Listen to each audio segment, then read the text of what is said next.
this is a different writer, obviously, a different type of writer, a different style. Was it an easy one to jump into? Well, it took me, 2 seconds? That's okay, yes. Well, you can't, when you're offered access to the body of work of such a great writer, even though, of course, I had a certain idea about him, but, you said yes, and then you will see what you can do with it. But, of course, for me, there was no question, and the two of us working on it, I knew that we would be able to do something great with it. So what I did not think that I would find is a sort of organic relationship with Orwell, the person and his work. After I start rereading some of the essays in particular, and also reading his letters and diaries, etc. So it struck me that this man know my world. He born in India, had a black nanny, and that picture was the first shock, because somehow coming from Haiti, having been in Congo, having worked in South Africa, I recognized that picture, and so I know he knew somehow. Well, powerful enough that you even end the film with that picture, which is very, very striking.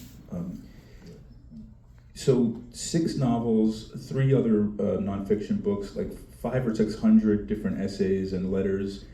We do get a lot of him, but you also focus on his last year, basically. I mean, was that early for you in the development to think of it that way? I knew, my experiment with I Am Not Your Negro was really a very long study of how to deal with that kind of situation. And for Baldwin, it took me 10 years, so I knew I couldn't afford 10 years for all that. So, but I knew what the steps that I had to undertake first. And the first one was because I'm not making a biography, I'm making a film. A film means I'm telling a story. And if I'm telling a story, I need a character or several characters. And I need a dramatic line, etc. So my goal is first to find that.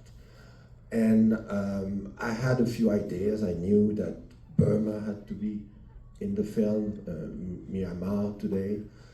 I knew Barn Hill, that house was very important in his life. I knew India somehow and London. So with that, I already mapped a few places and a few important places. I know Spain was important. And then I knew I have to find a dramatic moment in his life. And of course, it was for me the last year of his life where he's struggling to write 1984. And where he doesn't even know if he will be able to finish it. He's alone, he's in and out of hospitals, of sanatoriums, and the tragic of it, he will finish and he will die 4 months later. So you will not even live the huge success that book became. So I knew with that I had a simple story that would allow me then to digress and go revisit all his work. And it was then easier to have all those different layers and storyline within that simple story.